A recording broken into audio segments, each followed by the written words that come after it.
C'est un truc de fou. C'est un truc de fou. Effectivement. Alors, moi, en fait, j'ai toujours pas vu un argument. Alors c'est vrai qu'on n'a pas vu grand chose de créé par les métasceptiques. Et il y a Patchwork, il y a des trucs comme ça. Alors moi j'ai regardé hier la vidéo de Patchwork sur la petite boutique des erreurs. Et j'ai pas compris qu'ils débunkent une sorte de fiction. C'est-à-dire ils ont débunké une fiction. Bon, bah, c'est chacun son truc. Et c'est vrai que les attaques de transphobie, de viol pour Astronogeek, parce que souvent c'est ça qui est répété, hein, et tout, c'est des choses qu'on voit beaucoup. Alors du coup je vais accueillir Lazare pour la peine. Lazare, où es-tu? Attends, est-ce que je te vois? Il est où? Ah, il est là, parfait, excusez-moi, tac. Voilà, et je vais démute aussi Moxiva, comme ça permettra un peu plus d'interaction. Et si tu veux rester psycho, tu peux, justement, ça peut te concerner un petit peu aussi dans l'idée. Ouais, bah, je vais rester. Après, il faut que je reprenne mon live. Comme tu veux, sinon tu peux fuir. Mine de rien, on a presque été 3000 à un moment. Toi et moi cumulés, c'est ouf. Ah oui, là on est nombreux, on est très nombreux. Nous sommes combien? Nous sommes environ 400 sur Twitch et environ 960 sur YouTube, donc ça va. Il y a du monde. J'ai enregistré aussi cette capsule, je la découperai en thématique sur YouTube parce que le débat est mine de rien extrêmement intéressant. Et encore une fois, comme je l'ai déjà dit, on peut débattre, mais il faut arrêter d'attaquer les gens, d'insulter, de leur prêter des propos qu'ils n'ont jamais tenus, de diffamer, de dire ah lui il est facho, c'est débile. Juste par l'argumentaire. Point. Fair play Coubertin. C'est ça. Et dans le dialogue, comme avec Vlanx, etc. Et il y en a qui me disent invite les M. Alors j'ai invité Trotsky parce qu'on va parler de lui. J'aimerais bien que les M viennent, mais ils ne veulent pas. Après, c'est pas moi qui refuse. Je leur propose. Et on va parler aussi d'une personne qui voulait témoigner contre Astronogeek. On ne la citera pas ce soir, etc. Donc de tout ce petit monde en fait qui a gravité autour de la zététique. Et on va vous expliquer pourquoi ça a pris tant d'ampleur aussi finalement. Vas-y Psycho, pardon. Non, mais juste un gros bisou à toute la Zioclodie et bisous à Psycho. À la prochaine. À la prochaine, merci à toi. Et puis on va enquiller directement sur le sujet. Lazare, bonsoir. Est-ce que tu es parmi nous? Alors, oui, parfait. Je suis là. Est-ce que vous m'entendez bien? Et on t'entend. Alors, je te laisse. Bonsoir à tous et à toutes. Et oui, j'ai l'accent du Sud. Et je voulais passer aussi le bonsoir à Psychodélique, lui apporter mon soutien. Et effectivement, il y a quand même un petit lien. Parce que les gens dont on va parler maintenant, que par pure provocation et clickbait, j'appelle des pseudo-sceptiques. J'expliquerai ça un petit peu pourquoi. En fait, dans ce milieu-là, Psychodélique, c'est la bête noire. Alors, moi, je vous le dis, YouTube FR, je regardais pas trop. Ça fait à peu près un an et demi que je m'y intéresse. Parce que justement, j'essaye de... J'ai une chaîne YouTube, d'ailleurs, je me présente, je m'appelle Lazare. Et j'ai une émission live tous les lundis. J'en profite pour faire ma pub, excuse-moi, Zio. Pas de souci. Donc, c'est Mister Talk Show. Je vais mettre un petit message dans le chat, comme ça, si vous cliquez sur je vais le chercher directement, t'inquiète. Mister Talk Show, c'est ça? Ça marche, ouais. J'avais préparé le petit lien pour t'envoyer. Voilà. Et en fait, donc Psychodélique, je ne le connaissais pas du tout. C'était là mon propos. Et dans ce petit milieu-là, de gens qui ont des affinités avec ce milieu-là, on a commencé à me dire que Psychodélique, c'était un facho. Et en fait, à partir de ce moment-là, j'ai commencé à regarder les vidéos. Et moi, j'ai rien trouvé de choquant dans le contenu de Psychodélique. J'ai vu que c'était un mec qui avait repris un concept qui est connu sur YouTube. Hein, c'est du commentaire. C'est-à-dire qu'il va prendre des sources, il va les lire et les commenter. Je veux dire, à la The Quartering ou même Tipster, hein, pour mêler le gaming et le drama. Et les gens, en fait, j'ai l'impression qu'ils ont l'impression que Psychodélique essaye de convaincre tout le monde que ce qu'il dit, c'est la vérité et tout. Je n'ai vraiment pas du tout vu ça. Moi, j'ai juste vu un mec qui donne son avis. Voilà, sur des... Qui choque, qui donne des émotions dans son avis, mais qui n'est pas, prescriptif dans son avis, quoi. Voilà, qui s'appuie sur des articles qui sont parfois de très mauvais goût, qui sont parfois des mauvaises sources, mais il n'est pas en train de vous dire « cet article a raison ». Il est en train de lire cet article et de donner son avis. Mais moi, ce que j'ai l'impression, c'est pourquoi ces gens n'aiment pas Psychodélique, en fait. Parce que Psychodélique, il n'hésite pas à décrédibiliser les woke quand ils font de la merde. Excusez-moi, je vais être un petit peu... je vais employer des mots un peu forts, mais c'est voilà. Et en fait, il ne supporte pas d'être critiqué. Et honnêtement, moi, j'ai vu aucun propos transphobe chez Psychodélique, ou alors, comme il le dit très bien, en fait, Psychodélique, il est le meilleur, c'est quand il débunk les gens qui l'attaquent. Ces vidéos-là, je les trouve super pertinentes parce qu'il vient de le dire. Et quelque part, c'est plus zététique que certaines personnes qui se prétendent de la zététique de dire attaquez-moi sur les arguments, sur le développé de ce que vous avez à dire et démontrez-moi, vous l'avez très bien dit.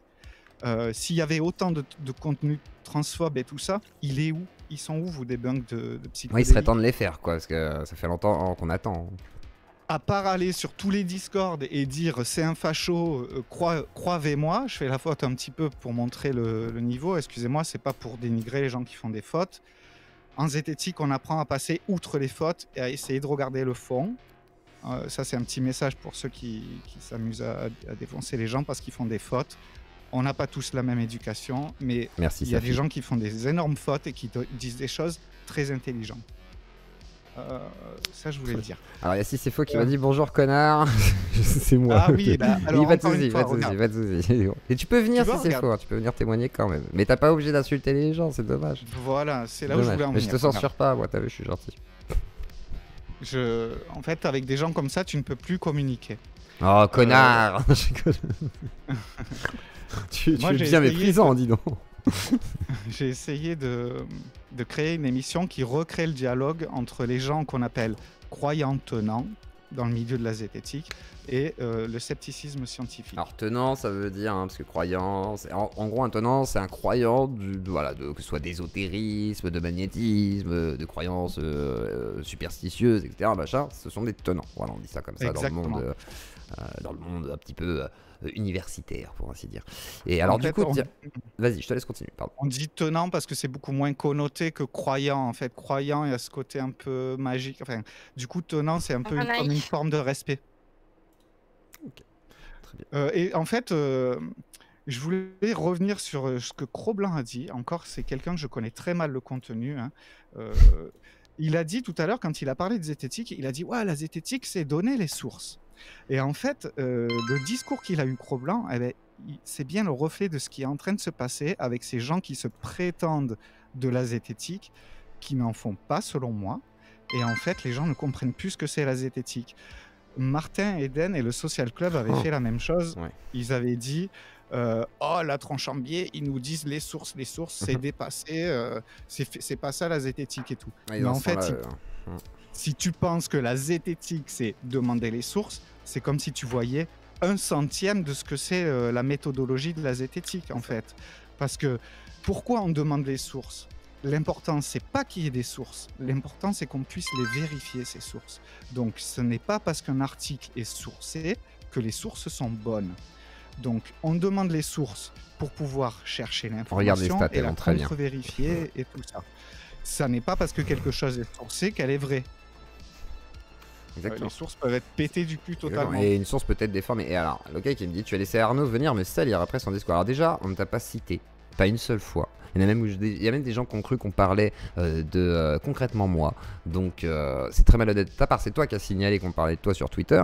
D'accord? Moi je t'avais invité, tu voulais pas venir en début de semaine. C'est un sujet que j'allais forcément évoquer. Les gens viennent régulièrement chez moi, donc si tu crois qu'ils ne venaient jamais, tu le savais pertinemment, que ce soit Monsieur Sam, que ce soit Primum, etc. Et tout, ils viennent régulièrement dans l'émission, même quand on parle pas de zététique. Hein. Donc effectivement, si jamais il y a un drama, je fais venir tous les partis. Donc tu peux autant t'exprimer comme Trotsky, je lui ai proposé sur Twitter, etc. etc. C'est normal. C'est comme ça que fonctionne mon émission. Si quelqu'un t'a dit « Ah oui, tu vas pouvoir t'exprimer, il va censurer les autres », il t'a menti. Et ce n'est pas moi qui t'ai menti. Voilà, si c'est faux. Et tu voulais publier les trucs sur Discord, tu peux les publier. Je m'en cogne. J'ai rien dit de bizarre. Il me semble avoir lu un argument qui disait « Oh, tu as fait passer Astronogeek avant, donc maintenant je ne passe plus. » Je sais pas, mais moi, si quelqu'un apporte des arguments pour me débunk ou quoi que ce soit, ce qui risque d'arriver ce soir, mais c'est pas grave, j'assume, il n'y a pas de souci. T'as plus d'éléments pour pouvoir te défendre, en gros. Tu sais ce qui a été exposé, tu pourrais te défendre encore plus facilement, en fait. C'est-à-dire de devenir après, voilà, c'est plus facile qu'avant. À la limite, c'est ça. Mais ça m'importerait peu que la personne vienne avant ou après. Parce que de toute façon, moi, mon argumentaire, s'il tient la route, il est valable avant ou après. Par contre, moi, de ce que j'ai ressenti dans cette annonce-là, c'était... ça va être dur de rebondir sur ce qu'ils ont dit. Parce que c'est vrai qu'il est très intéressant, ton live. et tu leur as permis de s'exprimer. Ils ont dit des choses, je pense, ça fait peut-être longtemps Qu'il voulait dire. Ouais. Excuse-moi, Moxiva, tu voulais peut-être prendre la parole. Non, vas-y, termine après. Vas-y, Moxiva, vas-y. Juste pour dire un truc, c'est que c'est pas juste par rapport à cette histoire de passer devant. Je m'excuse d'abord, c'est pour la qualité de mon micro, c'est au courant. Désolé. Hein, donc c'est pas juste, s'il est passé avant, je peux argumenter. La zététique, c'est pas juste pouvoir débunker, augmenter son argumentaire, c'est aussi le fait que si on reste sans aucun débat et sans personne pour venir nous contre-argumenter, sans le vouloir, et même sans s'en rendre compte, on va lentement sombrer dans les pieds de complaisance en fait. Comme on a l'impression d'avoir toujours raison, que personne vient de débunker, on fait quelque chose qui est absolument contre-productif en zététique, c'est que d'un coup on commence à croire nos propres erreurs. Et c'est là le problème de beaucoup de personnes qui sont du côté de Zen et compagnie, c'est que étant donné que leurs méthodes sont extrêmement toxiques, on parle d'humiliation en public, de doxing, de révéler des infos privées, etc. Sur des live Twitch par exemple, je ne citerai personne. Faire des accusations à base de 3 sophismes dans la même phrase pour quelqu'un qui... Bref. Du coup, c'est normal qu'au bout d'un moment, ces gens-là ne peuvent même plus débattre, même augmenter leur argumentaire parce qu'ils sont persuadés d'avoir raison. Et puis ils sont entre eux, quoi, donc ils n'ont pas besoin de... Voilà, c'est ça, c'est l'entre-soi. Moi, comme je dis sur Twitter, ça sert à rien de se branler la nuit en converti, quoi. C'est ça, puis même, j'allais même jusqu'à oser dire très difficile, Moxiva, je suis désolé. T'as un son très... Oui. Je le sais, je m'excuse, désolé. C'est pas grave, t'inquiète. Vas-y, Lazare, du coup on reprend. J'irais même jusqu'à dire... Merde, excusez-moi, je vais avoir du mal à suivre le fil, là, je ne sais plus du coup ce que j'allais dire. Ils sont fatigants, ces prolos, avec les micros de merde.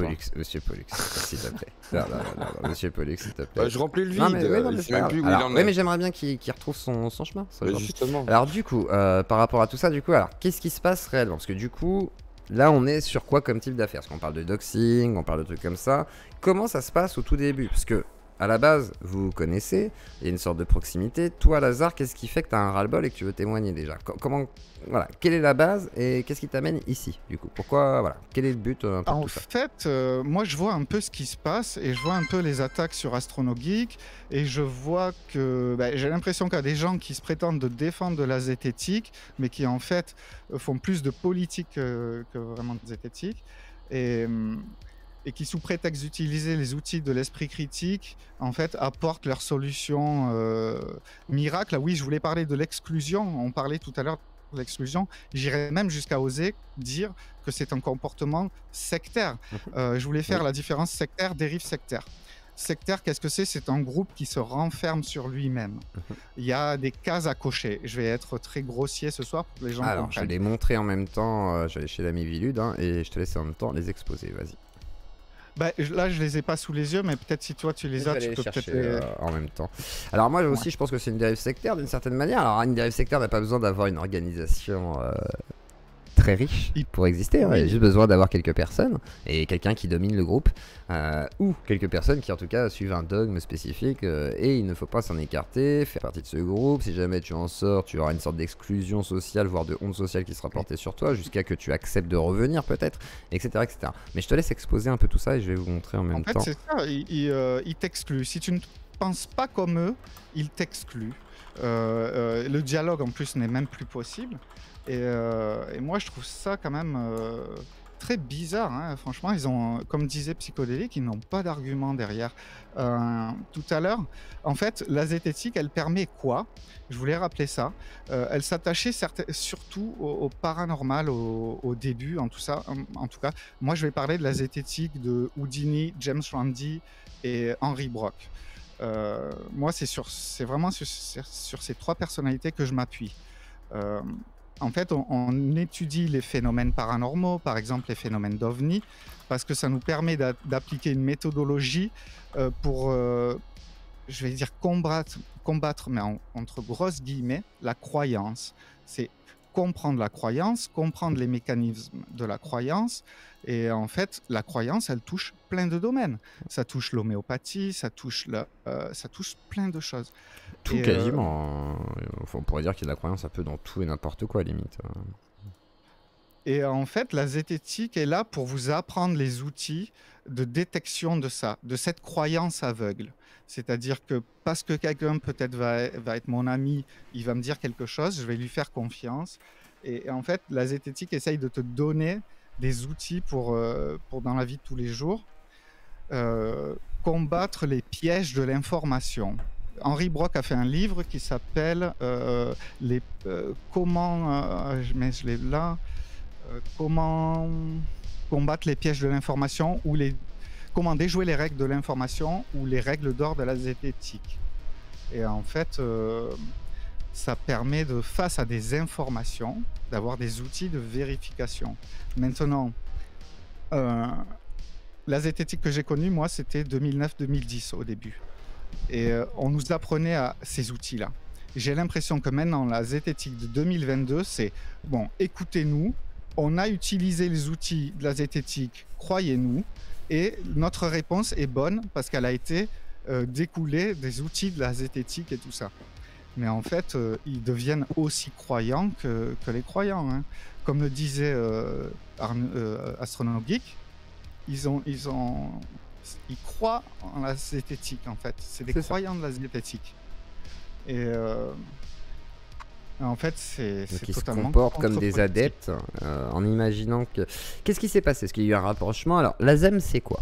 Parce que, voilà, parce que Alors, ça va rentrer en ligne de compte. Vas-y, juste avant, j'aimerais réagir à un truc, c'est rajouter un truc, parce que Lazare sur la temporalité entre la zététique de 2009 et celle de maintenant, c'est que celle de maintenant, en fait, elle n'est pas juste uniquement en mode on a les outils et on vous explique comment c'est que si vous regardez bien, et là je vais faire la petite promo pour la chaîne de mon association, si vous regardez bien, je vais citer des exemples, si vous prenez La Tronche en Biais, Monsieur Sam, Défécator, si vous regardez ces chaînes, encore aujourd'hui en 2022, la majorité du contenu, en dehors du débunkage, ça va être non pas des prises de position, il y en a eu, hein. Par exemple, il y a eu la prise de position de la Tub vis-à-vis du Bouzeux, vis-à-vis du procès de Grimaud qui est intenté par Faustin Boulay, mais en général, ces chaînes-là, celles qui sont contre donc ZEM et compagnie, ce sont des chaînes dont le contenu principal n'est pas de partager leur opinion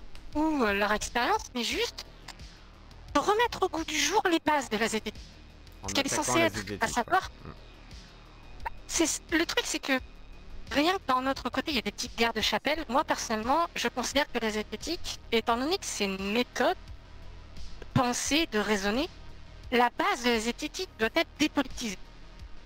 Et ensuite, grâce à la correction des biais de ton propre cerveau, tu peux te faire un avis politique en fonction de ton influence, de ton milieu social, etc.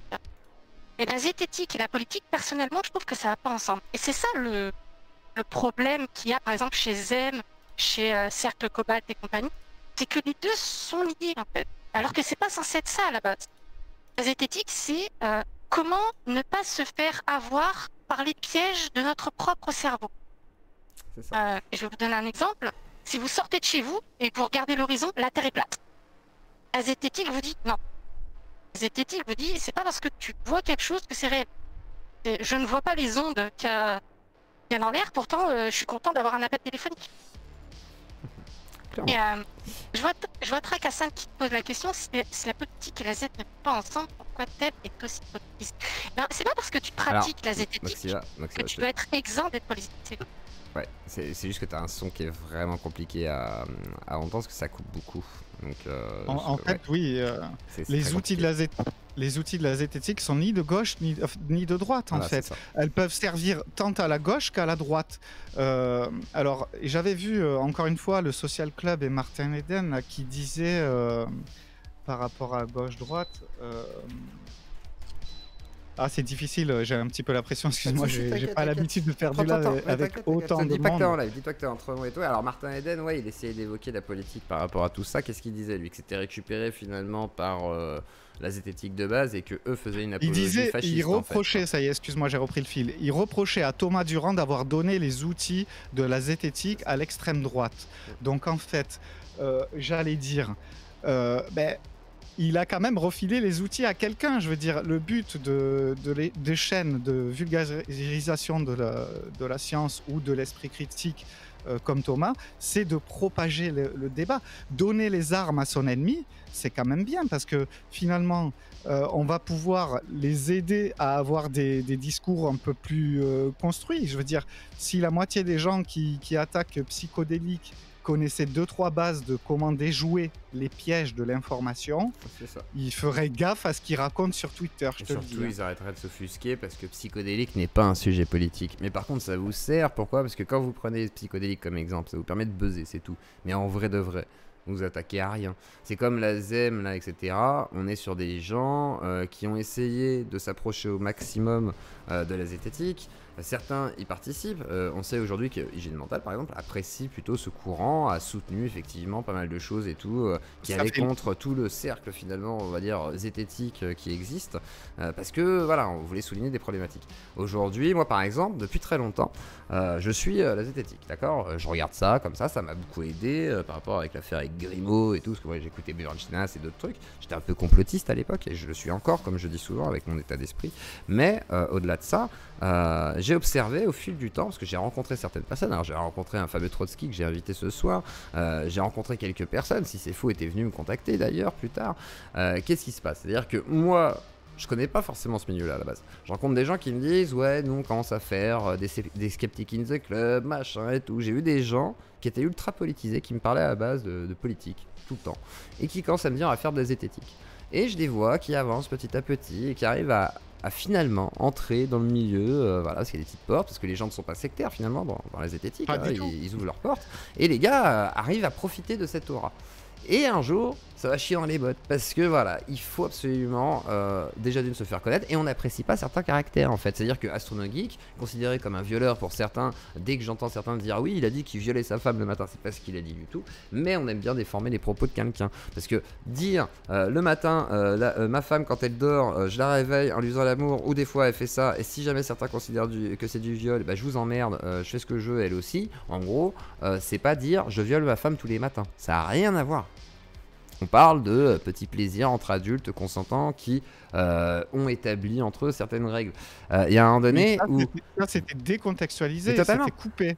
Et ils n'en parlent jamais. Hein. Quand ils apportent cet argument, ils n'en parlent jamais. Par contre, pour appeler Astronofaf, alors ça, c'est pas les derniers. Hein. En fait, ils prévoient ces shitstorms-là. J'ai même vu des gens de ce cercle de pseudo-sceptiques, que moi j'appelle, qui reprochaient à Psychodélique d'avoir fait des vidéos sur le REC, les rencontres de l'esprit critique. Donc en fait, c'est des mecs qui sont soi-disant là pour promouvoir l'esprit critique, qui critiquent un mec qui a 100 000 abonnés, ou 200 000, je ne sais pas, qui en fait parle d'un événement et qui va faire connaître cet événement à des gens totalement novices. Et en fait, ils font croire que c'est mauvais que Psychodélique parle du REC. Mais c'est mauvais pour vous, les gars, parce que si vous regardez vraiment les vidéos de Psychodélique qui parlent du REC, vous passez pour des imbéciles, ce que franchement vous avez été, excusez-moi. Il y a un moment, il faut mettre les limites. Hein. C'est pour ça que vous les aimez pas, ces vidéos. Mais maintenant, essayez de tirer l'enseignement de ce truc. Les menaces de shitstorm et tout. Une personne dont on a parlé tout à l'heure m'a entre les lignes menacé de shitstorm et menacé une association dans laquelle j'étais de shitstorm. Si tu parce parlais, qu'elle est influenceuse. Et c'était le même moment où elle m'a hurlé dessus parce que dans une réunion, hein, j'ai dit non, je ne veux pas qu'on annonce publiquement que c'est de la psychophobie, on rentre pas dans ce jeu et tout ça. Elle n'a pas supporté que je ne sois pas de son avis. Et je soutenais Astronogeek, donc leur dire la shitstorm, c'est pas comme ça que ça marche et de toute façon c'est pas justifié, c'est vraiment n'importe quoi. C'est foutre le feu pour foutre le feu en fait. Hein. Et qui avait été préparé parce qu'il y avait une autre association qui avait annoncé, ils auraient pu très bien s'en passer de cette annonce parce que en plus ou moins off, ils s'étaient entendus, les gens savaient que certaines personnes ne voulaient pas qu'il y ait Astronogeek et les gens avaient convenu, l'organisateur avait convenu avec ces gens, on respecte chacun leur avis, voilà, on fait pas de vagues et tout ça. Et en fait, finalement, il défonce le rec. Psychodélique est obligé de parler du rec, quoi. Bien c'est sûr, grave. c'est trop. C'est un sujet en fait qui est brûlant. Et même les gens qui ont été au rec, hein, je veux dire, Astronogeek est venu, Monsieur Sam était passé, il me semble. Enfin, c'est normal, c'est trop important. Il y a des accusations extrêmement graves d'antisémitisme, de racisme, de transphobie, de psychophobie, machin et tout. Ça tweet, ça fait du buzz. Entre Monsieur Sam, Clément Fraise et Astronogeek, ce petit réseau-là, ils en balancent en fait les trucs, ils ont pas peur. Hein. Franchement, moi j'aurais peur qu'on tape en justice au bout d'un moment. Je ferai gaffe à ce que je dirais. J'ai même vu encore quelqu'un qui se prétend de la défense de l'esprit critique et qui en fait sur un serveur Discord à 400 personnes annonce que de toute façon Astronogeek, il s'en fout de vous, il n'a aucune considération pour les gens qui regardent, il est là pour se faire du fric, voilà son business plan, lui il surfe sur le drama et il se fait des thunes sur le drama. Sauf que qui c'est qui le lance le drama? C'est lui qui, sur ce serveur, a commencé à parler de ça et tout. En fait, c'est pas Astronogeek qui est venu lancer le drama sur son serveur, c'est lui qui toute la journée en parle. Et après, Astronogeek, il en peut plus parce que ça s'accumule. Il faut dire que c'est pas des gens qu'on attaque tout de suite parce que on se dit ils sont paumés en fait. Excusez-moi, mais du coup on essaye de les protéger quoi. Voilà, les protéger un minimum d'eux-mêmes en fait. Parce que moi par exemple, si je prends mon cas, la personne qui râle là et qui me disait, enfin comment dire, il y a eu cette émission avec Astronogeek, Premium et tout juste après le drama que voilà ils seraient des harceleurs et tout. Si la personne s'était pas manifestée sur Twitter, elle n'avait pas dit que soi-disant j'avais participé à ce harcèlement en accueillant ces personnes avant elle, et tout, et en m'insultant et tout. Déjà, personne n'aurait su qu'on parlait forcément d'elle, parce qu'il y a plein de gens qui ont cru qu'on parlait d'une autre personne. Et d'autre part, quand tu insultes des gens sur Twitter, que tu dis des bêtises, que tu menaces de diffuser une conversation privée en fait de Discord, en plus que je te dis, bah tu peux le faire parce que je m'en fous et que je te montre qu'effectivement, à la limite, bah je peux censurer parce que peut-être que toi tu veux pas que ça se voit, mais moi je m'en cogne. Et à un moment donné, il faut arrêter, quoi. Faut arrêter de dire que les gens vous harcèlent.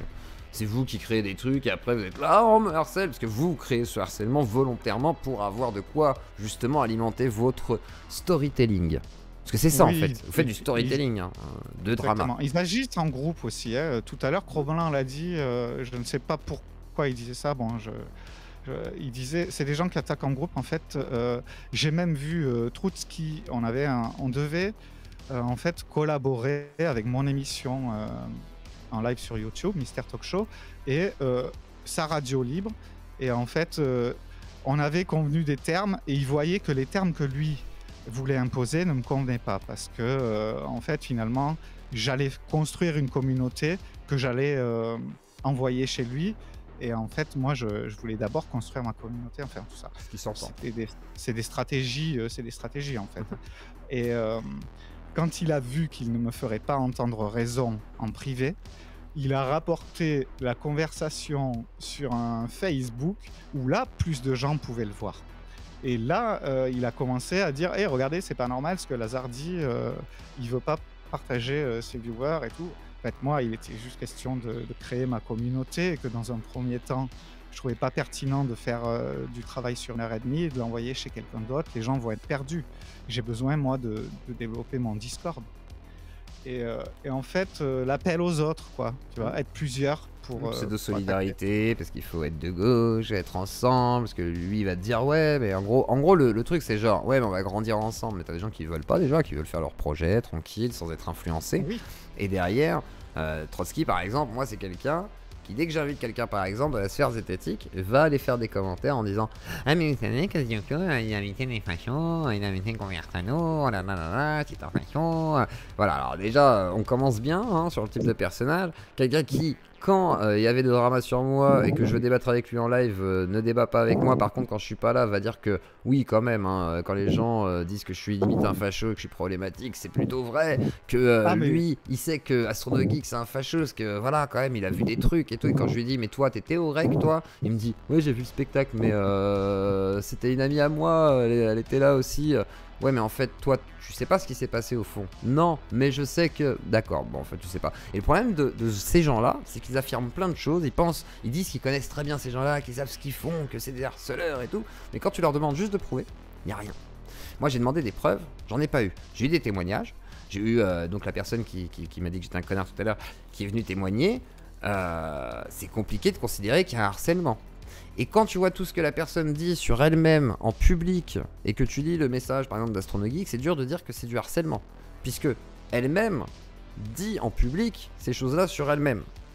Après que lui prenne ça en disant oui moi je trouve ça bizarre, je trouve que c'est problématique, voilà, d'élever des enfants dans du microdosing, etc. machin.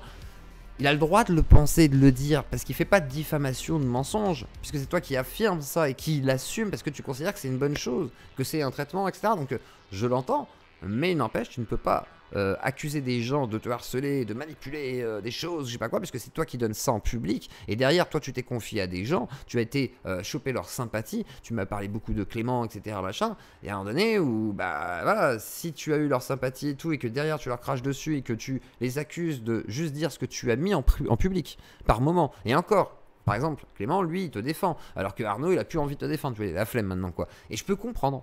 Et toi, tu ne veux pas faire l'effort d'imaginer que peut-être tu les as saoulés aussi. Alors, porte plainte, grand bien te fasse. Tu peux dire ce que tu veux sur la plainte, que c'est prêt, mais fais-le. Mais je pense en vrai de vrai que pot de zub, et que tu veux du buzz. Par contre, bah, soit tu viens témoigner à un moment donné et tu viens parler, soit effectivement, vaut mieux fermer sa grande gueule au bout d'un moment. Enfin, je veux pas être méchant, mais quand je vois ce que tu as fait sur Twitter comme drama à la con et que t'as pas pu assumer et que derrière je te dis, bah, publie ce que je t'ai mis sur Discord. Et toi tu le fais pas parce qu'en fait t'as rien à mettre dessus, parce qu'en fait tu sais que tu dis de la merde à ce moment-là. Tu dis de la merde. Je suis désolé si c'est faux. Tu dis de la merde à ce moment-là. Il y a des propos très agressifs ah bah oui. sur Twitter. Ah mais je suis fait insulter. Hein. En plus des choses qui disent ah ben si vous pensez pas comme moi, vous êtes des sous-merdes. Je vais prendre un exemple, le procès Amber Heard et Johnny Depp. On va dire une personne est à fond pour Amber Heard. Elle va défendre Amber Heard, à dire bah, ceux qui sont pas d'accord, vous êtes des mettez des pouces bleus, putain. Cassez-vous de... C'est comme ça les termes, t'as bien vu, vraiment. Des trucs très violents. Et ensuite, elle voit que le mood change et tout, et elle va te ressortir le même discours, mais tu remplaces Amber Heard par Johnny Depp en fait. Mais en attendant, toi, tu es toujours le sombre connard qui a tort. Toi, t'es toujours ça. Bah, en fait, moi, je ne peux que constater, hein, tu m'as expliqué des choses, tu vois, si c'est faux. Moi, par exemple, quand tu m'en parles, tu sais, du microdosing, je suis obligé de te dire, en tant qu'ancien toxico, bah, excuse-moi, enfin, c'est pas... Ça me paraît pas cohérent. Alors après, si c'est sous protocole médical, pas de problème, moi je m'en fous. Mais si c'est pas sous protocole, c'est autre chose. Donc tu vois, c'est des grandes questions après qui peuvent se poser, c'est une discussion à avoir. Mais quand toi tu affiches tout ça, quand t'écris ton message en disant ouais, après une bouteille d'alcool et 4 bédos, je vais aller frapper mes enfants, bonne soirée, tu te rends compte que c'est pas mieux non plus en fait. Faut que tu t'aides aussi dans la communication que tu vas apporter en public. Parce que là, par exemple, il y a énormément de monde qui va te lire. Ne fais pas en sorte que, comment dire, que les gens pensent que tu es détestable. Enfin, je sais pas, réfléchis à ça si c'est faux. C'est pas une critique, hein, c'est un conseil, quoi. C'est juste un conseil. Bref, reprenons. Donc, Moxiva, je pense que Moxiva voulait parler un petit peu. Alors, Moxiva, oui, c'est vrai que t'as retrouvé ton micro et je crois que je t'avais mute parce qu'il y avait du bruit. Et vas-y, Moxiva. Le son est-il mieux? Ouais, bah, du coup. Ça va un peu mieux. On va dire que c'est passable. C'est pas exceptionnel, mais c'est passable. Désolé. C'est pas grave. Ouais, alors je voulais réagir à pas mal de choses déjà. Je tiens à dire que Trotsky et Facebook, c'est magique. Hein. Hashtag, ouais, je suis partie moi-même de la tub, de la modération, je les connais bien, etc. Ça, on pourrait encore en parler. Hein. Je sais pas si t'as vu les discussions qui se sont faites sur Twitter et compagnie. Enfin, c'est magique. Mais ah oui, du coup, comme j'ai perdu le fil. Alors, tu voulais dire que par rapport à quoi Vas-y. Je voulais réagir sur ça et sur ce que vous avez discuté juste après. Il y a un peu trop de souffle. Ouais, il y a beaucoup de souffle. Qu'est-ce qu'on a dit après? Parce qu'après, j'ai parlé vite fait de l'affaire avec si c'est faux et les histoires d'harcèlement, etc. et comment contrôler son image. Qu'est-ce qu'on a dit? Oula. Moxiva, c'est la guerre dans ton micro. Qu'est-ce qui se passe? C'est la fin. Mais c'est légal, lol. Le son, pas possible. Tout. Et oui, je sais que c'est du sarcasme, hein, Moxiva. Je ne suis pas débile, c'est ce que je te dis. Mais par contre, les gens ne sont pas obligés de le savoir. Il y a des gens qui peuvent le prendre premier degré. C'est ça que je t'explique. En attendant, moi, pour ces histoires de drogue là, moi j'ai envie de dire prudence. Moi, encore une fois, on m'apporte ça. Je pense que c'est comme ça, crois-moi. Voilà, c'est comme un croyant me dirait les fantômes existent, crois-moi. Moi j'ai envie de dire soyons prudents. Et puis de pas parler de certains trucs en pas faire direct sur Twitch. Voilà, Martin Eden qui fait l'apologie du LSD, de l'usage du LSD chez Calivision. Personnellement, je trouve ça débile. L'usage du LSD fréquent, c'est très dangereux. Vous pouvez me dire ce que vous voulez, hein, c'est dangereux. Après, quand tu décides d'être une personnalité de YouTube ou de Twitch et tout, il faut t'attendre à ce que les gens parlent sur toi, puisque tu t'exposes et tout ça. Ça fait partie du deal un petit peu. Moi, là, le deal, c'est aussi que j'accepte que les gens vont rebondir sur ce que j'ai dit, et peut-être pas toujours dans le même sens que moi. Et c'est tant mieux. Et moi, je suis pas dans l'optique de couper la parole, contrairement à ces gens-là. Avec ces gens-là, tu ne peux plus parler, ils ne te laissent plus le droit de parler. Et après, ils vont colporter dans tous les vocaux possibles et imaginables des trucs qui sont faux, quoi. Moi, j'ai été tout de suite catégorisé de facho, alors à cause de mon utilisation de l'emoji PP. Alors, effectivement, ça, Trotsky me le ressort sans arrêt, quoi. Mais pour moi, je lui ai expliqué moult fois, hein, pour moi, continuer à l'utiliser, c'est ne pas laisser l'extrême droite le voler.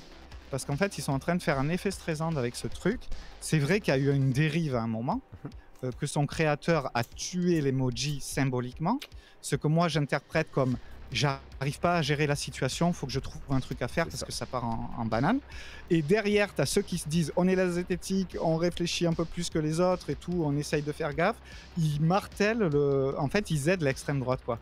Si tu les écoutes, tous les mecs qui utilisent l'emoji PP, d'ailleurs, j'ai vu que dans ton... Ah, mais dans ton serveur, là, j'ai vu, bienvenue, tac, il y a un emoji ou je ne sais plus, règle. Ouais. Ah, mais c'est un serveur de facho. Parce qu'effectivement, ici, tu ne deviens pas néo-nazi, voilà, parce que ici, on croit aux énergies du vril et tout. Nous soumettons... C'est Linariel. Alors, en plus, elle a mis celui avec le OK hand. Donc, c'est triple facho, là. Voilà. Soyez clairs, hein. Voilà, donc sachez que ici, c'est la nazification de la France qui passe par la Ziopodie. Voilà.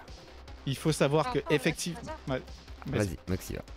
Je veux juste dire, Lazare, t'as de la chance parce que toi, t'as pas eu droit au. Moxiva, elle est raciste et elle s'en revendique. Elle se revendique raciste. Alors, au départ, ça aurait pu être sympa, ça, un petit peu troll dans le Discord de Z. Mais ça, quand ça commence à revenir sur Twitter, machin, compagnie, jusqu'à mettre en danger. En fait, le truc, c'est que moi, je suis graphiste. Je suis pas une zététicienne. Je suis graphiste. Moi, j'aime bien dessiner. Et quand ça commence à mettre en péril tout ce qui s'est passé avec Sico sur les sponsors, des possibles contrats de travail ou des relations, tu peux pas rester indifférent. Exactement. On peut pas toucher. Alors, je suis désolé, ton micro, c'est une catastrophe. En fait. Oui, je suis désolé. Il y a certaines raisons. Quand on connaît Moxiva, c'est pourquoi son micro est pourri. J'imagine, non, mais je comprends. Mais t'as pas un téléphone portable, Moxiva? Enfin, je dis ça, je dis rien, mais au cas où. Ça marche très bien, je suis droit. Hey, les yeux clos, exactement. Mais alors, du coup, qu'est-ce qui se passe avec la ZEM, du coup? La ZEM, c'est zététique, éthique, métasceptique, c'est ça? Oui, alors moi je connais très mal. Je connais très mal parce que faut savoir que moi je m'étais écarté du milieu de zététique justement par rapport à certaines dérives dogmatiques que j'avais repérées il y a quelques années. Quel genre de dérive? En fait, c'était encore cette idée d'entre-soi en fait. C'est on reste entre nous, puis les règles sur le groupe Facebook devenaient de plus en plus restrictives. Il faut savoir que si vous voulez publier sur le groupe zététique de Facebook, eh ben, il y a tout un protocole et enfin voilà, je trouve ça un peu abusé en fait. Oui, c'est très filtré quoi. C'est très filtré et puis finalement il n'y a plus trop de dialogue entre les tenants et les sceptiques. En tout cas, ce qui est certain, c'est que ayant facilement accès au contenu anglophone, j'avais toujours quand même privilégié les contenus anglophones. Et les contenus français, je voudrais parler de Lazarus Mirage, donc ce projet qui était vraiment génial, hein, parce qu'en fait, il faut savoir que la zététique, à un moment, manquait de visibilité au niveau des médias, de Facebook et tout ça. Et c'est là où un peu a commencé à sortir Samuel, Monsieur Sam et la tronche en biais. D'ailleurs, si je me trompe pas, la première interview de Monsieur Sam, c'était dans le jardin de Florent Martin, qui à l'époque était de l'Observatoire zététique, qui eux aussi maintenant j'ai l'impression qu'ils ont été cancel parce qu'il y a toute une histoire de vouloir cancel Henri Brock par rapport à... Mince, comment il s'appelle celui-ci là? Vous allez... Ça va me revenir. Non. Non, il y a eu un soi-disant C'est pas grave. facho encore qui a eu des propos. Celui qui avait fait, qui était négationniste. Blanc-Rue, oui, voilà, le négationniste à l'époque avait effectivement. C'était l'un des premiers. Blanc-Rue, c'était l'un des premiers. Voilà, dans les premiers groupes zététiciens. Il y a eu Blanc-Rue et Blanc-Rue était négationniste et du coup s'est servi des outils de la Z pour essayer d'appuyer ses thèses, etc. Donc du coup, il y a une sorte de réputation qui disait oui, Blanc-Rue, voilà, c'était un nazi, donc du coup, la zététique, c'est un peu un truc du coup, Henri Brock est devenu un nazi parce qu'en 93, ils ont fait le cercle zététique, que Blanc-Rue a quitté en 2003. Et je rappelle aux gens qui s'interrogent quand même ce que la personne Blanc-Rue dit de ces attaques-là de négationnisme et tout, de regarder une interview qu'il a fait et il explique ce que lui en pense. Et à moins qu'on se dise c'est un gros mytho et il fait exprès de dire qu'il n'est pas négationniste, en tout cas il ne s'affiche pas en tant que tel, quoi. Après c'est quelqu'un qui est très critique contre la loi Guesso, il me semble.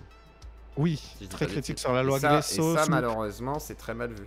Parce que quand Monsieur Sam vient chez moi, voilà, quand Monsieur Sam vient chez moi, ou même la tronche en biais, et qu'on vient à parler 2 secondes de la loi Guesso, de la période Zemmour, rien, les gens utilisent ça contre eux parce qu'ils ont dit oui, la loi Guesso elle peut être compliquée même pour des historiens et tout, c'est embêtant parce que tu ne peux pas remettre en question certaines décisions, etc. ou machin, donc ça t'empêche même de pouvoir enquêter sur certains sujets. Donc bon, c'est emmerdant quand même pour la recherche. En fait, voilà, et du coup, par cette association-là, j'ai l'impression qu'Henri Brock est devenu aussi, enfin voilà, plein de trucs, et en fait, il y a une perte de vue un peu de ce que c'est la zététique, hein. Moi, je vous conseille, si vous aimez bien le paranormal et tout, d'utiliser les outils de la zététique sur le paranormal. C'est vraiment chouette parce qu'il y a tout un... C'est utile et c'est bien, ça permet de regarder des trucs de paranormal, te faire kiffer. Par exemple, moi, les trucs de loup-garou, grâce à mon petit esprit critique, ça me permet de faire une interview sans être méchant et en disant, bah alors du coup, pourquoi ça, pourquoi comment, oui, j'ai vu, avec Morgan pourquoi comment, et pourquoi tu veux pas de preuves? Ah, tu veux pas de preuves parce que tu veux juste croire, d'accord. Et les gens ils doivent te croire sur parole, d'accord. Et les preuves, non, d'accord. Ok, c'est intéressant, vous voyez, comme ça vous comprenez que, par exemple, si vous voulez croire au loup-garou, faut surtout pas de preuves parce que sinon c'est compliqué. J'ai trouvé intéressante cette émission, je l'ai regardée. Elle était cool. Et j'ai même commenté, je pense, en live. Mais en fait, encore une fois, c'est bien d'apporter... heureusement que tu as une tribune comme ça, parce que regarde, c'est chez toi que Clément et Astronogeek ont parlé de ce qu'ils avaient un petit peu sur le dos, quoi. Tout à fait. Et ton rôle, il est très important. Et on peut pas te le reprocher, tu vois. Quand je vois des attaques qui disent « Ouais, tu donnes pas la parole et tout, blablabla », c'est ici, tu la donnes à tout le monde, justement. Et c'est important de donner la parole aux gens parce que déjà d'une ça permet de crever l'abcès, ça permet peut-être d'amener le dialogue, ça se trouve un jour tu viendras si c'est faux, donc voilà, ça permet de faire avancer les choses, voire même de calmer. C'est-à-dire que malgré tout, tu es en public, tu vas dire certaines choses, tu vas vider ton sac et en même temps tu vas te rendre compte de ce que tu t'es dit, donc il y a tout un aspect assez intéressant et qui peut faire du bien même en tant que streamer, en tant que public et dans le drama en lui-même. C'est-à-dire que ça évite peut-être que ça prenne des proportions totalement inconsidérées, surtout que moi je suis pas en mode... Vas-y, mettons de l'huile totalement sur le feu et faisons tout brûler. J'essaye quand même d'apaiser, de dire bon, mais là peut-être que voilà, ou c'est comme voilà, ne pas citer ton nom, c'était pas pour rien, c'était pour éviter justement qu'il y ait des shitstorms ou je sais pas quoi, parce que je savais qu'il y aurait beaucoup de visibilité sur cette vidéo, c'était logique. Je suis pas bête. Vraiment pas là pour te détruire, il faut que tu arrêtes de faire croire. Enfin, c'est victimisation, ok, mais bon, faut pas pousser. Nous, on est là pour pour te donner les limites en fait. Il y a un moment, il faut dire stop, quoi. Sinon, c'est porte ouverte. À tout et n'importe quoi. Encore plus excessif, quoi. Ça. Et surtout que si on commence par là et que ça justifie des attaques à ce niveau-là, on se retrouve à... Comment dire? Heureusement que les gens ne répondent pas trop de l'autre côté. C'est ça que je veux dire.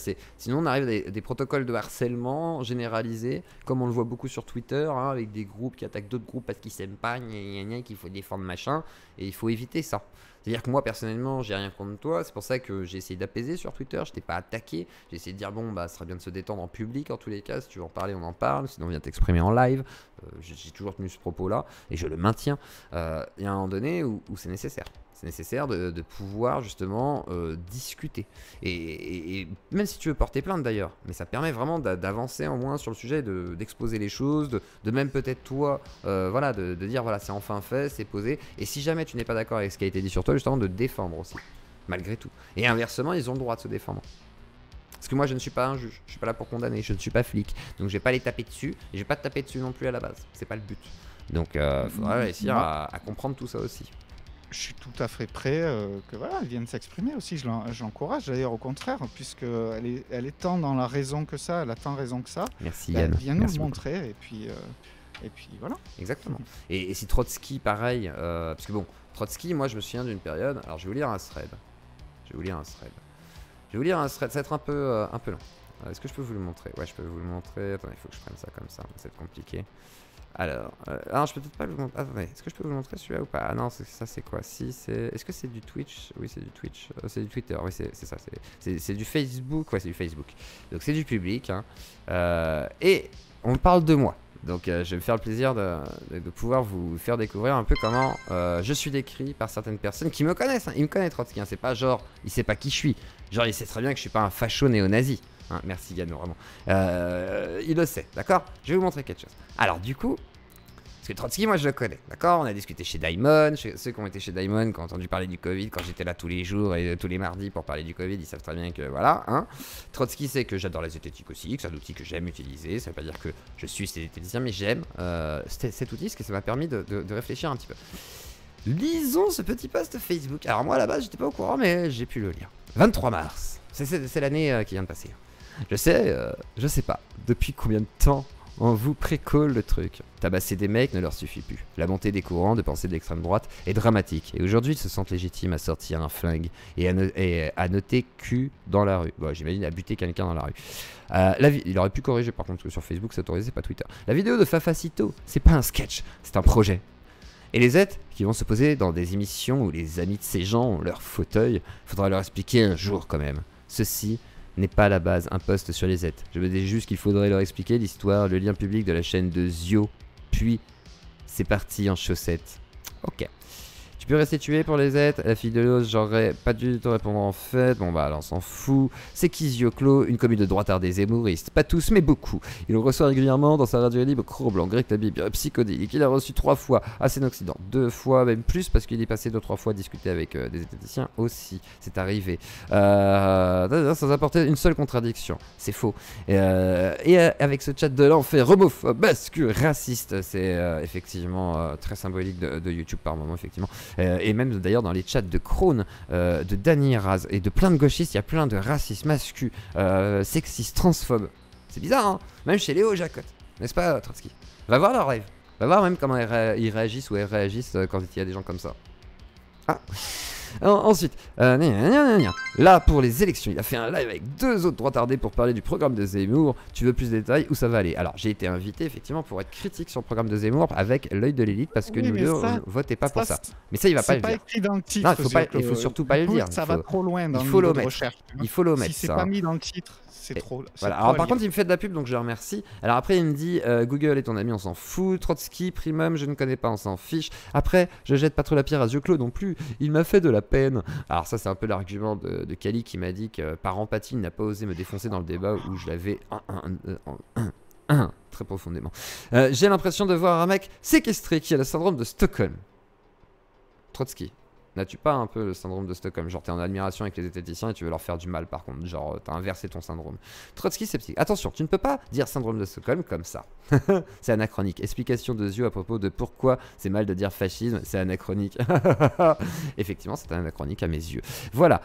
Où ça mène de vouloir dépolitiser les esthétiques. Ça a la porte ouverte à l'extrême droite et à ses idéaux oppressifs. Ou à l'extrême gauche et à ses idéaux autoritaires. Merde. Au bout d'un moment, ayez un peu le courage de vos idées les mecs Z. Arrêtez de faire semblant de vouloir préserver une prétendue neutralité politique pour éviter d'avoir à assumer vos idéologies réactionnaires ou avoir à supporter des critiques réactionnaires, assumer vos idéaux, l'influence que cela exerce sur vos contenus, sur votre public.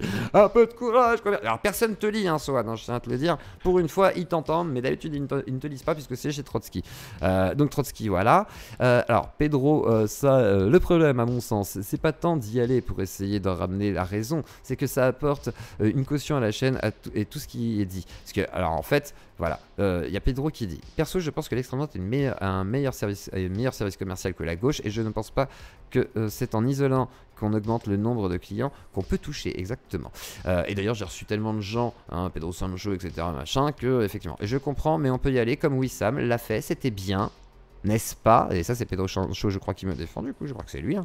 Trotsky qui dit évidemment que vos passages ne seront jamais les passages problématiques. Au contraire, mais c'est 5% de la chaîne. Faux. Et je suis pas certain que vous écoutiez toujours ce qui se dit dans l'émission en continu sans vous. C'est faux, parce que je n'ai jamais critiqué ni le propos de Pedro. Et j'ai souvent dit que j'étais d'accord en grande partie avec certains propos de Wissam. Par contre, j'ai dit clairement à Wissam en face de lui sur quoi je n'étais pas d'accord et je ne l'ai pas attaqué bêtement. Hein. Je lui ai juste dit, je suis pas d'accord là-dessus, pourquoi, machin et tout. Voilà. Ensuite, Pedro, ça oui, particulièrement, hein, dans le cas où c'est pour le confronter aux propos tenus sur sa chaîne, comme l'a encore fait Bad Mulch récemment. Donc si on troll Bad Mulch en disant je vais défendre Zemmour pour te faire plaisir parce que le mec me demande ça, pour faire de la pub à sa vidéo, du coup, tout est à prendre à 100% au premier degré. Et je dois... me confesser, Seigneur.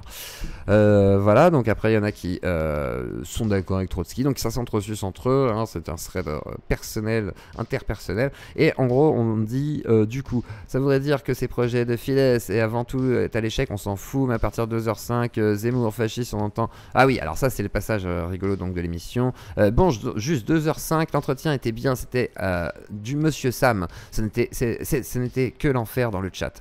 Mais à partir de 2h05, ça commence à parler de cancel culture et astronomie geek, ça devient cringe. Ah, no cap, c'est cringe, trop basé ce qu'il va dire Trotsky.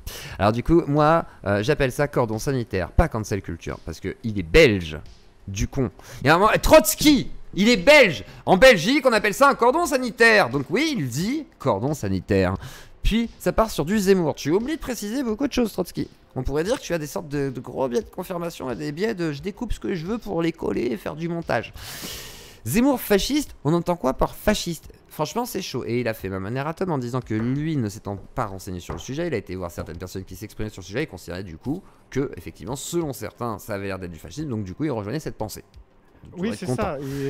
C'est voilà. Tout ce que défend la zététique. La zététique, voilà. Justement, t'apprend à arrêter d'avoir ce réflexe, en fait, voilà. Qui est un réflexe de croyance, la croyance aveugle. Et après, il va faire le procès d'intention de dire qu'il y a eu un accident. Et dans la fin, en gros, voilà, il dit « Mais enfin, bien évidemment que je les aime d'amour, bordel, ça me fait d'autant plus chier, en fait, sinon je m'en tamponnerais allègrement. » C'est toi qui as un syndrome de Stockholm, en fait. Hein. Et on dira ce qu'on veut. On peut argumenter pour ou contre. Il faut y discuter avec l'extrême droite pendant des heures sans tomber d'accord et personne n'aura vraiment raison ou tort. Bah, c'est compliqué de savoir qui a vraiment raison ou tort surtout. Hein.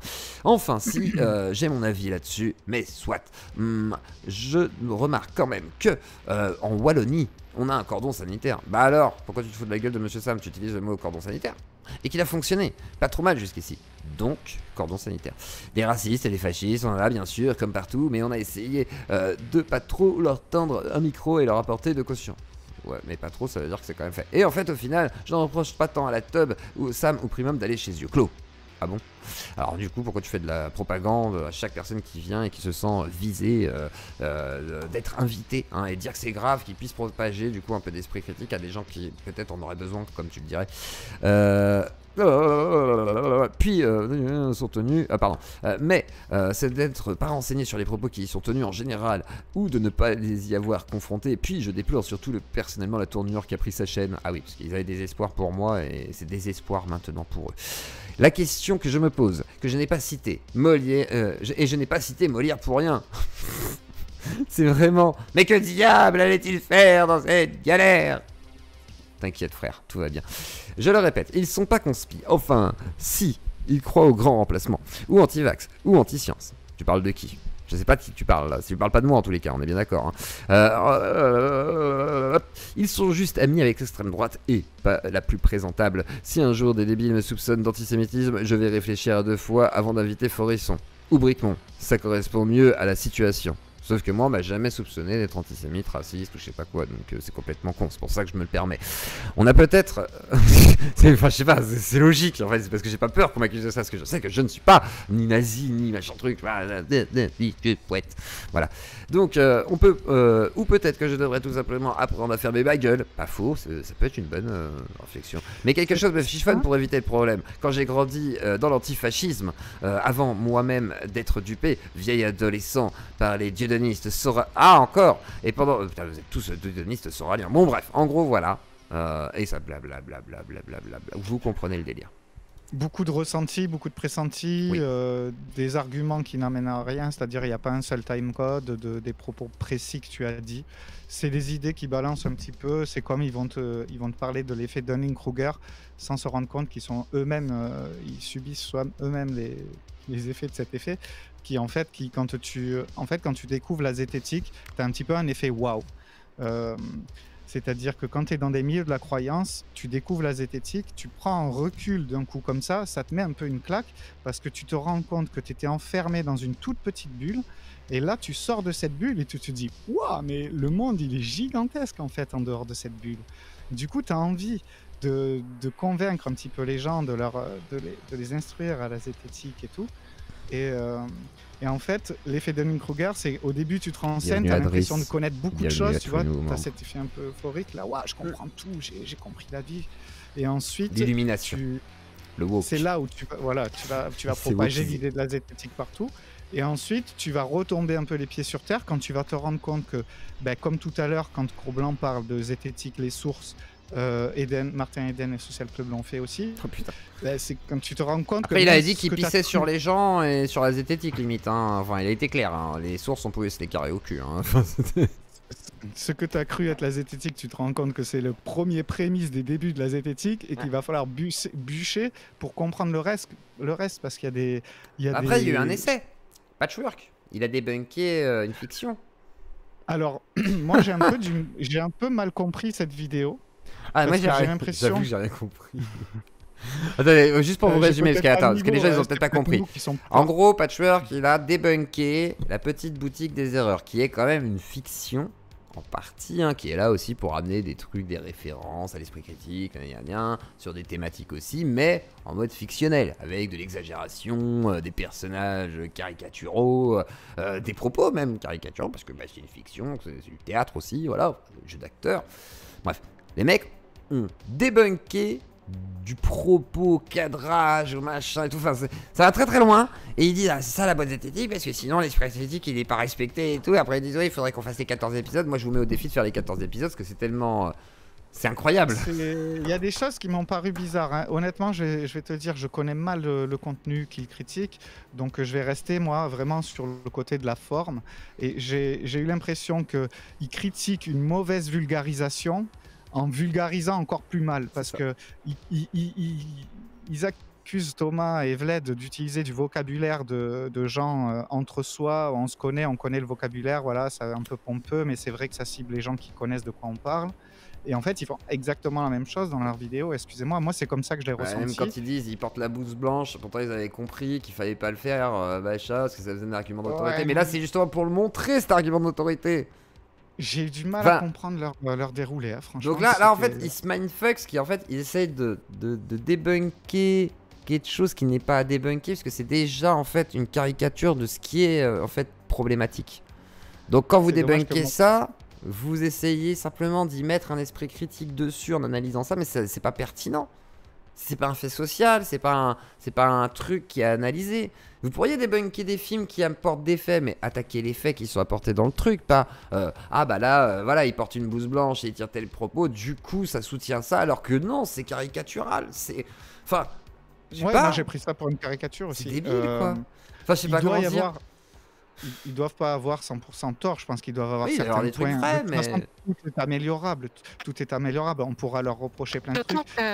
Mais moi, je trouve que leur reprocher le rôle des deux personnages l'un à l'autre, là, c'est un truc de fiction qu'ils ont essayé de faire de l'humour, de créer un... C'est dur de créer un duo, en fait, hein, en termes de ce que ça veut dire en termes de scénario et tout ça, de relations sociales et tout ça.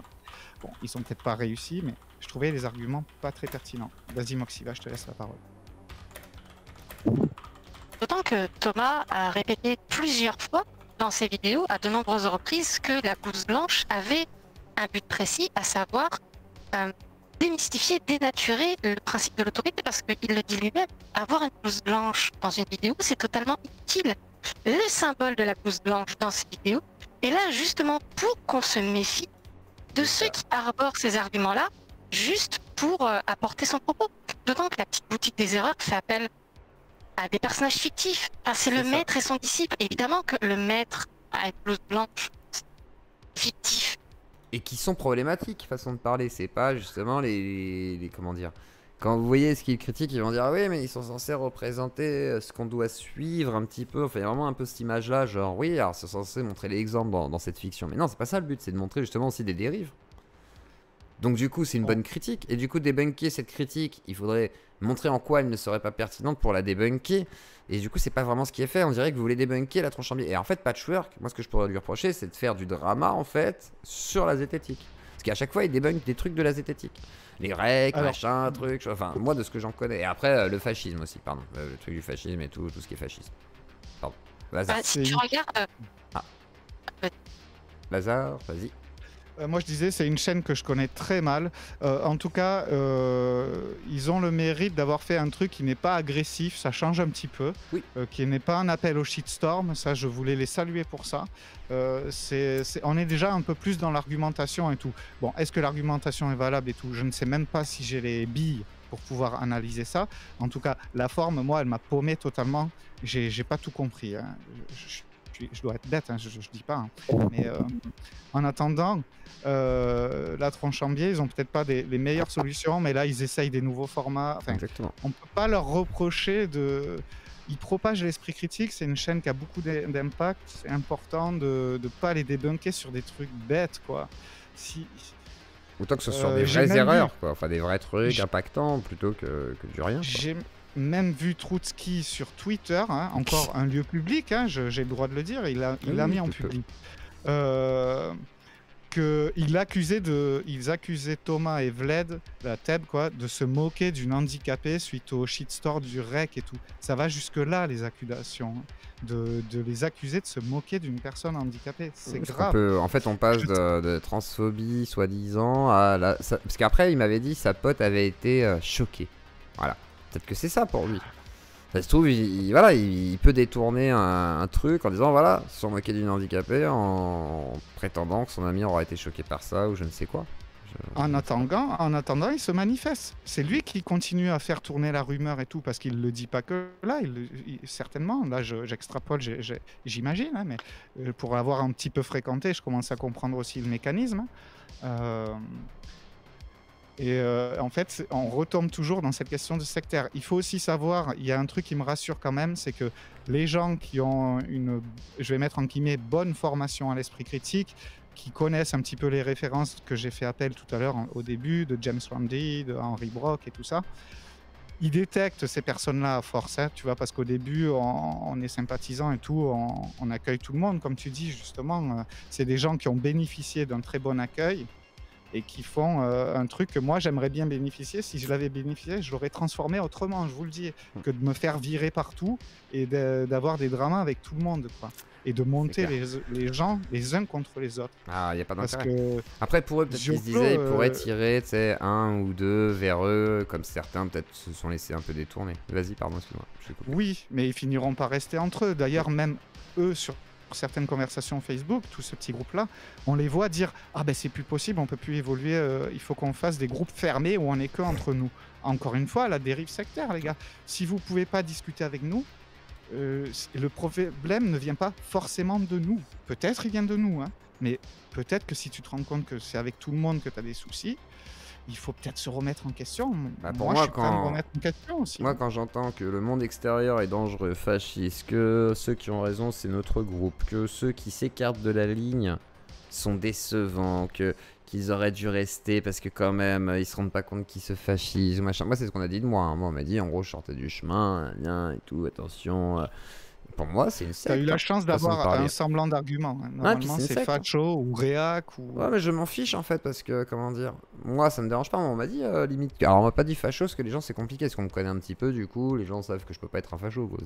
Faut pouvoir l'étayer quand même le truc, quoi. Tu peux pas dire t'es un facho. C'est comme Kali quand il sous-entend des trucs. Je lui disais, bah, va falloir affirmer ou sinon tu ne dis rien parce que c'est pas possible. C'est pour ça que maintenant il dit dans ses lives, non, mais j'ai déjà dit que Zuclo il est pas facho, arrêtez. Parce qu'il sait qu'il peut pas dire ça. Heureusement, parce que l'autre fois moi je l'ai attrapé parce que quand sur Twitter tu balances un truc sous-entendant que mon chat et tout mon Discord seraient des fachos, ça sous-entend peut-être que je suis un facho. Et c'est très dangereux. Donc quand je lui explique ça, je lui explique que c'est ça aussi, quelque part, une forme de dérive de harcèlement. C'est très dangereux de qualifier les gens de quelque chose de très problématique ou dangereux sans en plus pouvoir l'étayer. C'est de la diffamation. Voilà. Mais je suis border, oui, je suis border, mais je suis border parce que de mon parcours, je suis border. Je suis border dans tous les sens. Je suis border en tant que progressiste, tout autant que, je sais pas, sur tel ou tel truc, je vais inviter des gens chelous. Oui, je suis border. Mais c'est pas interdit d'être border. Je suis pas illégal. Pardon, vas-y, Lazare. Tout à l'heure, vous avez parlé de la cancel culture, est-ce qu'elle existe ou pas? Moi, les gens qui disent que la cancel culture n'existe pas, ce que je vois, de mon avis personnel, c'est les gens qui justement la créent, cette cancel culture, parce que c'est quand même une réalité. Il faut se dire que quand ces personnes-là taguent des institutions et tout, quand les institutions sont un peu raisonnables, un petit peu de jugeote et tout, ça passe, mais il y a un moment où les gens se posent la question de leur image. On voit sur YouTube US, des gros sponsors qui ont été perdus pour des gens qui en font leur métier de YouTube et tout. C'est une réalité, cette cancel culture et ce harcèlement que vous déclenchez à sans arrêt sortir des arguments, on ne sait pas d'où, il est facho, crois-moi. Et bien malheureusement, ça marche sur les gens qui fonctionnent dans la croyance, donc forcément vous allez avoir un public qui vont vous dire oui, c'est super. En tout cas, il y a déjà des gens qui m'ont dit que j'étais un facho sur Twitter, quoi. Des gens qui me connaissent pas, qui ont entendu ça, et qui eux pensent vraiment que je suis facho, que je suis homophobe ou transphobe. Je l'ai entendu et lu ça, et tu te dis mais genre d'où ça sort, quoi. Et alors le pire c'est genre vraiment transphobe, alors là tu te dis mais comment se fait-il que... quoi? Ah bon? Moi j'ai eu droit au montage Photoshop avec la moustache d'Hitler et les cheveux d'Hitler et tout. En plus moi je suis totalement dégarni, mais ça me fait super rire honnêtement. Franchement quand ils font des trucs comme ça, moi je vous dis allez-y lâchez-vous. Moi si c'est des mèmes ça me fait rire, mais quand ça devient des gens qui pensent ça sérieusement, c'est inquiétant. Enfin c'est inquiétant dans le sens où tu te dis, par exemple le public de Mulch, c'est clairement des gens qui pensent que je suis un facho. Ça a de l'impact, ce qu'ils disent. Ils ont l'impression que non, mais ça a de l'impact. Ah bah lui, non mais alors lui, il sait que ça a de l'impact, c'est ça le pire. Sauf que lui, il pense qu'il parle à des milliers de personnes et que son message est forcément positif. Il est là le problème. Sauf que moi, je sais que je peux avoir un impact, mais déjà, je ne présuppose pas de mon impact au point d'imaginer que je vais influencer chaque viewer. Quand je dis que je suis un influenceur, c'est plus pour caricaturer le fait, même si je suis un influenceur de fait, par le fait du métier, de s'exposer sur des médias, qu'il y a des gens qui vont peut-être m'écouter un petit peu plus que la personne lambda, on va dire. C'est tout, quoi. Mais dans l'idée, il y a un moment donné où effectivement, quand il y a certaines prises de position, si demain moi je raconte des bêtises sur, je dis Mulch, c'est un horrible, je sais pas, harceleur, violeur, je sais pas quoi, de manière sérieuse, sans fournir de sources et tout, là c'est dangereux. Et dire que c'est un facho, ou même dire juste que c'est un facho, c'est dangereux. Tu oublies de dire que tu manges et tortures des chatons le week-end. Non, des enfants dans la cave pour récolter de l'adrénochrome, c'est important pour rester jeune. C'est tout, c'est important. Il y a Crudy qui veut prendre la parole.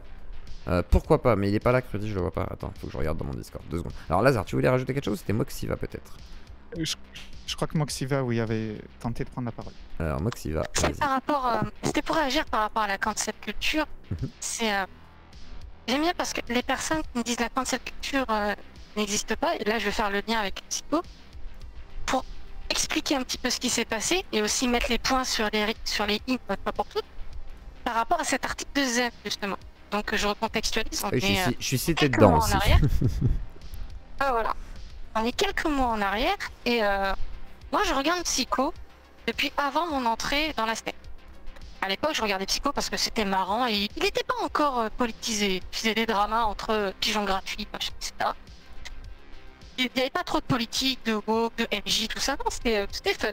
Et moi je rentre donc dans la STEC et à STEC, qu'on soit clair, c'est Association pour la science et la transmission d'esprit critique.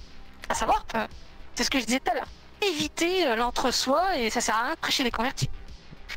Donc moi je suis chez Psychodélique et je commence à prendre conscience de toute la sphère politique de YouTube. D'un côté t'as Psycho, t'as Papacito, t'as Greg Tabibian, t'as MJ, t'as Daniera, enfin... Je prends conscience de la politisation de YouTube et je me dis, il y en a certains c'est pas possible.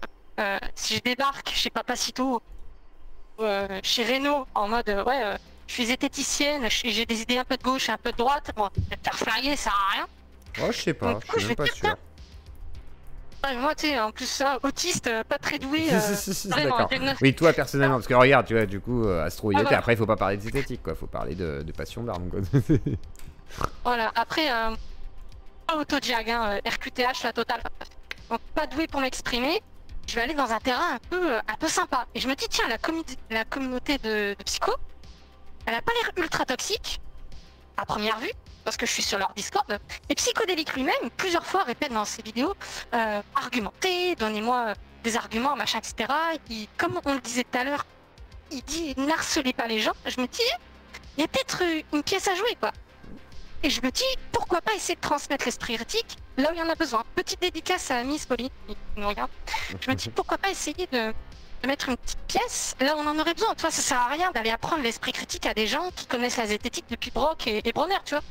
Je me dis, s'il y a moyen, peut-être avec les petites acquaintances politiques que j'ai avec eux, même s'il y a beaucoup... je suis moitié gauche, moitié droite. Hein. Je me dis, il y a peut-être moyen d'amener un truc. Et donc, je vais voir Psycho en privé, je lui dis, tiens, est-ce que ça t'intéresserait le principe d'une discussion? Donc moi, j'y vais juste pour prendre la température, vraiment en mode, j'en parle à Thomas aussi, qu'est-ce que ça ferait de discuter, machin, etc. On voit ce que ça donne. Et c'est pas aller plus loin que ça. Et naturellement, personnellement, je parle en mon nom sur le Discord. Je rappelle, Discord, même quand vous êtes dans des salons publics, en réalité, Discord est considéré comme de la communication privée.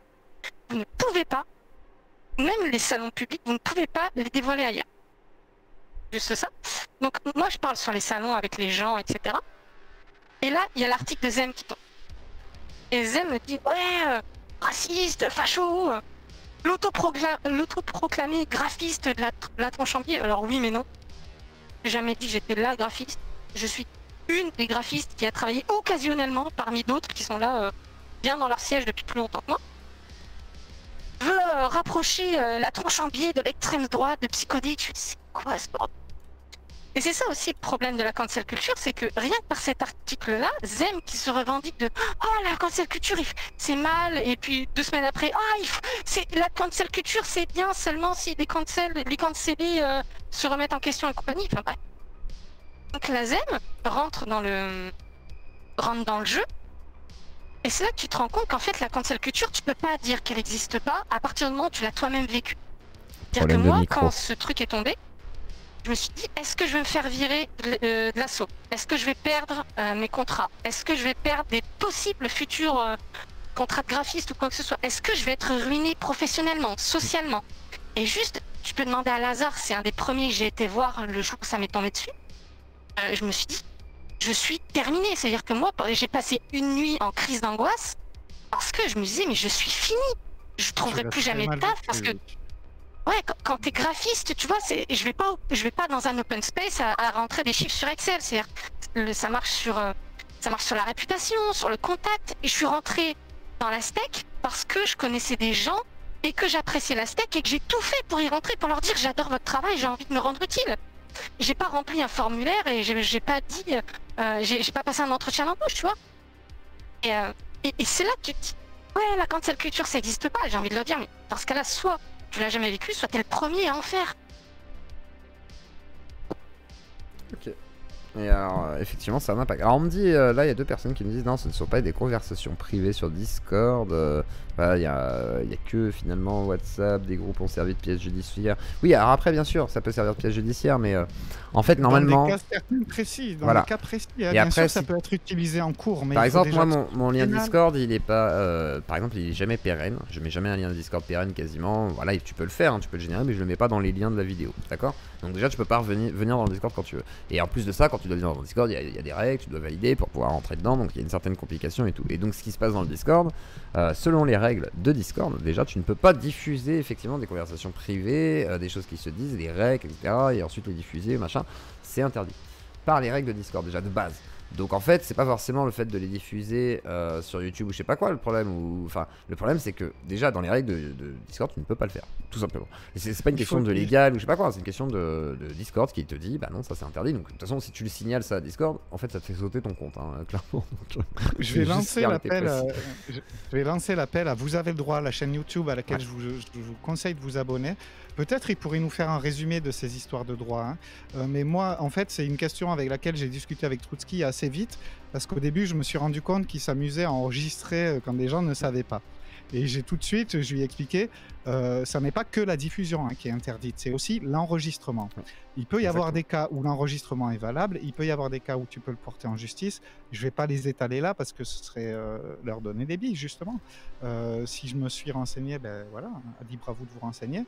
Maintenant, tu n'as pas le droit d'enregistrer quelqu'un sans son consentement. Parce que une des premières embrouilles que j'ai eues avec lui, il a commencé à sous-entendre, parce que c'est vrai que j'avais pas été tendre avec Moxiva, on avait eu une embrouille, quoi. Je veux dire, on avait essayé de bosser ensemble, ça n'avait pas fonctionné, on s'en fout, on a réglé le truc comme des adultes, c'est passé pas comme une lettre à la poste, mais quasiment, enfin je veux dire, il n'y a aucun ressenti ou quoi. Évidemment, ben, j'avais été un petit peu critique sur Moxiva, et il voulait ressortir ce truc-là et tout. Maintenant, c'est interdit de faire ça, voilà. On s'est retrouvés une fois à 3. Il nous avait relancé en live sans nous prévenir, quoi. Et c'était pas que moi, Lazare, qui avait pas compris qu'on n'était pas en live. Hein. On était 3 personnes à être diffusées en live sur Twitch, alors qu'il avait dit je coupe le live, quoi. Il y a un moment, faut faire gaffe à ce que vous faites, hein, je vous le dis. Hein. Et alors après, il y a Tom qui dit non, il a tort, désolé, c'est seulement des diffusions qui est punie. Alors ça dépend.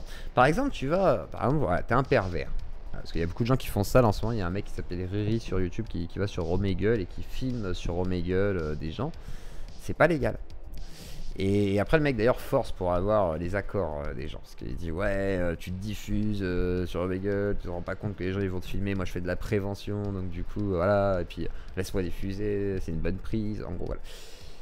Malheureusement, normalement, tu n'aurais pas le droit de filmer sur Omegle et encore moins de diffuser en direct. Mais tu ne peux pas te retourner aussi facilement de manière judiciaire non plus. C'est pas aussi simple que ça. Moi par exemple, Madame Camus, quand je diffuse le moment où je l'appelle, ou même que je diffuse sa réponse de refus, j'ai le droit de diffuser sa réponse de refus, parce que de toute façon je l'aurais retransmise pareil. Il n'y a pas d'interdiction à ce moment-là. Et elle sait aussi que je suis un média, et elle sait que j'ai diffusé par exemple la première partie. Elle ne s'est pas retournée à ce moment-là. Donc à ce moment-là, elle valide aussi le fait que bon, sur ça, c'est pas problématique. Et si jamais elle voulait aller en justice, c'est pas sûr qu'elle gagne. À ce niveau-là. Parce que je ne diffame pas, ou je ne fais rien de particulier avec. Je ne fais que l'exposer à la limite. Donc, en fait, ça va dépendre du contexte. Et effectivement, si tu enregistres sur une plateforme qui l'interdit déjà, là, c'est autre chose. Par exemple, etc. Alors, etc. Et après, il y a d'autres choses qui vont rentrer en ligne de compte de qu'est-ce que tu fais de ces enregistrements, de comment tu les diffuses et pourquoi, à quel but, etc. Et ça va aggraver ou non, à mon avis, la peine. Je te laisse parler, Lazare. Moi, là où je pense où tu as un petit peu fait une erreur, quoi, je veux dire, si je donne mon avis, c'est que quand tu l'as appelée dans ton émission et tout, c'est vrai qu'elle ne savait pas qu'elle était diffusée. Toi, je t'ai vu dire, bah, je suis un influenceur, elle doit se douter.